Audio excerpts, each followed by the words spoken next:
জেলায় জেলায় বিএলওদের প্রশিক্ষণ শিবির এবং সেখানে নিরাপত্তার দাবিতে সরব হয়েছেন খোদ বিএলওরা। তবে তাদের জন্য এবার হেল্প ডেস্ক চালু করা হয়েছে। হেল্প ডেস্ক চালু করলো কারা? সংগ্রামী যৌথ মঞ্চ।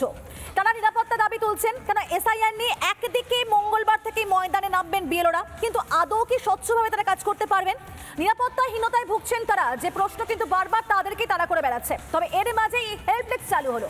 বিস্তারিত জানবো আমরা। সৈকত রয়েছেন এই মুহূর্তে আমাদের সঙ্গে। সৈকত, একদিকে নিরাপত্তাহীনতায় ভুগছেন বিএলওরা, তবে তার মাঝে এই যে হেল্প ডেস্ক চালু করলো সংগ্রামী যৌথ মঞ্চ, জানতে চাইবো যে হেল্প ডেস্কের মাধ্যমে কিভাবে সাহায্য পেতে পারেন বিএলওরা।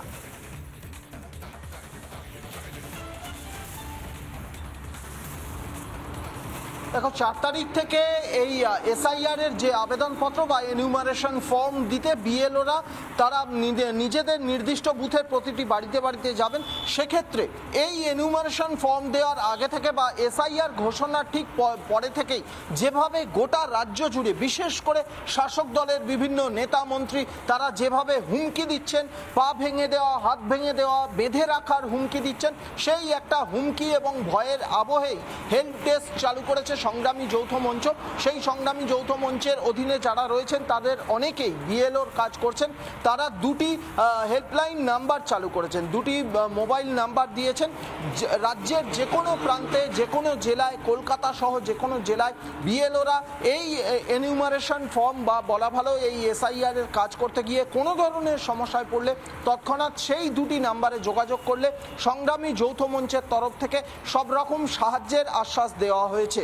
তবে শহর কলকাতা থেকে জেলা বা কলকাতা থেকে দূরবর্তী যে কোনো জেলায় এই ধরনের পরিস্থিতির শিকার হলে বিএলওরা তৎক্ষণাৎ সেই দুটি নাম্বারে ফোন করলে এই হেল্প ডেস্কে চলে আসবে এবং সেখান থেকে সংগ্রামী যৌথ মঞ্চের যিনি আহ্বায়ক ভাস্কর ঘোষ তিনি বলছেন যে তৎক্ষণাৎ সেখানে যতটা তারা পারছেন ততটা হেল্প করার চেষ্টা করবেন। অন্তত প্রশাসনের কাছে, পুলিশের কাছে সেখানে কথা বলে যাতে বিএলওরা কোনো নতুন ধরনের সমস্যায় না পড়েন এবং সমস্যায় পড়া বিএলওদেরকে সেই সমস্যা থেকে বের করে আনার সব রকম চেষ্টা করবেন।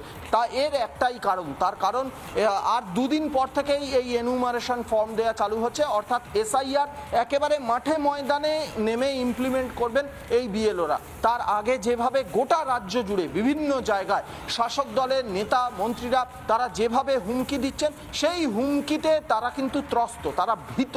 তারা অনেকেই অন্তত গতকালকে কলকাতার দু জায়গায় যে বিএলওদের ট্রেনিং হয়েছে সেই ট্রেনিং পর্বে এসে বিএলওরা অভিযোগ করেছেন যে তারা ভীত, তারা বিভিন্ন জায়গায় যেভাবে হুমকি আসছে তারা ভয় পাচ্ছেন।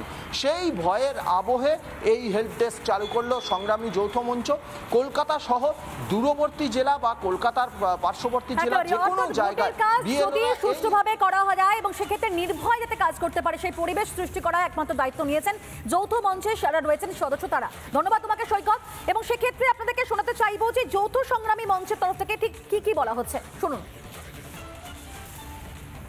আমরা সংগ্রামী যৌথ মঞ্চের পক্ষ থেকে বলেছি যে এসআইআর এর যেসব কর্মীরা সরকারি কর্মী, শিক্ষক, তাদের পূর্ণ নিরাপত্তার ব্যবস্থা করতে হবে এবং কোনো রকমভাবে যদি কোনো রাজনৈতিক দল, সরকার পক্ষ, সরকার বিরোধী পক্ষ তারা যদি কোনোভাবে হুমকি দেয় তাহলে আমরা এই পেছনে আছে হেল্পলাইন, হেল্প ডেস্ক, সেখানে ফোন করলে আমরা তাদের সেই যে সিকিউরিটির ব্যবস্থা করা বা যেটা আমাদের পক্ষে করা সম্ভব, এটা নিয়ে আমরা chief election commissioner Manoj Agarwal তাকেও ডেপুটেশন দিয়েছি। তিনিও বলেছেন যে আপনারা সহযোগিতা করুন।